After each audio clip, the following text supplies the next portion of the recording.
마이스란 미팅, 인센티브 트립, 컨벤션, 익스비션은 이벤트의 영문 첫 글자를 딴 말로 국제회의와 전시회 등을 주축으로 한 융복합 산업을 뜻합니다. 세계 최고 마이스 도시를 꿈꾸는 서울의 미래를 알아봅니다.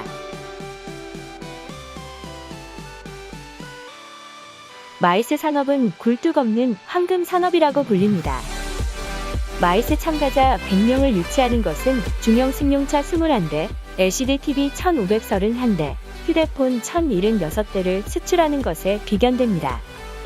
한국관광공사 발표에 따르면 2016년 국내 마이스 산업의 생산 유발 효과는 23조 3천억 원, 23만 9천 명의 고용 창출 효과를 보였습니다. 스위스의 아주 작은 산골 도시에 불과했던 다보스가 이제는 전 세계 분들이 다 아는 훌륭한 브랜드를 잘 갖춘 도시로 발전했죠. 싱가포르 같은 경우도 지금 마리나 베이 샌즈 같은 경우 지금 12만 스퀘어미터의 대규모의 매년 600만 명 이상의 방문객이 오시는 그런 도시로 발전했습니다. 브뤼셀 아니면 뉴욕 자비츠 컨벤션 센터 같은 경우 분위기가 상당히 어두웠던 그 도박 도시에서 세계 최첨단 마이스를 이끌고 있는 라스베가스 같은 그런 경우, 이러한 그 관광 도시로의 발전에는 반드시 마이스 도시로서의 발전이 항상 함께 해왔다는 것을 아실 수 있으실 겁니다. 스위스 다보스는 매년 세계 경제 포럼을 개최하면서 각국의 정상과 글로벌 CEO들의 의견 교환을 통해 세계 경제와 직면한 변화를 논의하고 모색하는 자리로 막강한 영향력을 발휘합니다. 싱가포르는 정부 주도로 마리나베이 샌즈 리조트를 조성해 매년 600여 개의 전시회와 박람회를 통해 600만 명 이상의 해외 방문객을 유치합니다. 벨기에는 브뤼셀 컨벤션 디스트릭트를 조성하여 마이스 방문객 전용 카드제와 컨벤션 기업의 적자 보전 보증금 제도 운영 등 각종 정책적 지원을 아끼지 않고 있습니다. 실제로 이제 올해 초에 열렸던 미국의 라스베이거스의 CES 같은 전시회들도 미국에서 코로나로 인한 상황이 어렵게 되자 디지털 행사를 개최를 하였습니다. 그리고 이제 산업박람회로 유명한 하노버 산업박람회도 이번 4월 달에 디지털 행사로 개최를 했는데요. 그 두 가지 글로벌 전시회들이 공통적으로 이야기했던 것은 오프라인 행사를 개최하기는 어렵다라고 하는 것이었습니다. 그래서 두 행사 모두 내년도 전시회를 오프라인과 온라인을 결합한 하이브리드 방식으로 개최하겠다라고 이야기를 하고 있습니다. 이것들이 또한 그 인프라에 주는 시작점들도 있습니다. 그 뉴욕의 자비츠 컨벤션 센터나 유럽의 주요 전시장들이 가상 행사와 오프라인 행사를 결합한 하이브리드 행사를 개최할 수 있는 형태로 인프라를 확충하고 있는 그런 상황입니다. 우리나라 마이스 산업의 경우 2009년 신성장 동력 산업으로 선정되면서 본격적으로 육성되기 시작했습니다. 우리나라의 국제회의 개최 횟수는 2005년 세계 11위에서 2018년 세계 2위로 도약하는 성과를 이뤘습니다.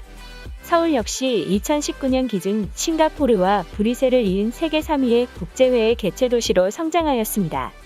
그 서울이 이제 국제회의 개최 건수 세계 3위라고는 하지만 실제로 이제 마이스 인프라의 대표적인 시설이라고 할 수 있는 컨벤션 센터의 인프라 규모를 보게 되면 규모는 매우 작습니다. 서울은 코엑스가 증축한 이후에 인프라 건립이 거의 없었던 반면에 그 아시아 쪽에서도 이제 경쟁 도시라고 할 수 있는 홍콩이나 싱가포르 같은 경우는 2000년대 이후에 인프라 규모가 3배나 확충이 될 만큼 크게 이제 확충을 해왔고 북미와 유럽 역시 마찬가지로 지속적으로 인프라를 확충을 하고 있습니다.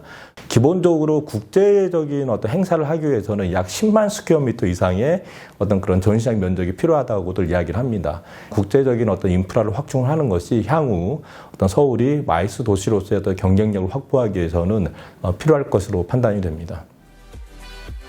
마이스 산업에서 공간 확보는 중요한 요소입니다.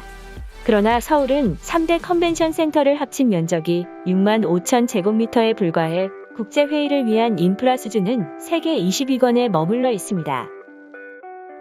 코엑스나 세텍, AT센터 이런 것들 다 합쳐도 지금 6만 5천 스퀘어미터에 불과하고요.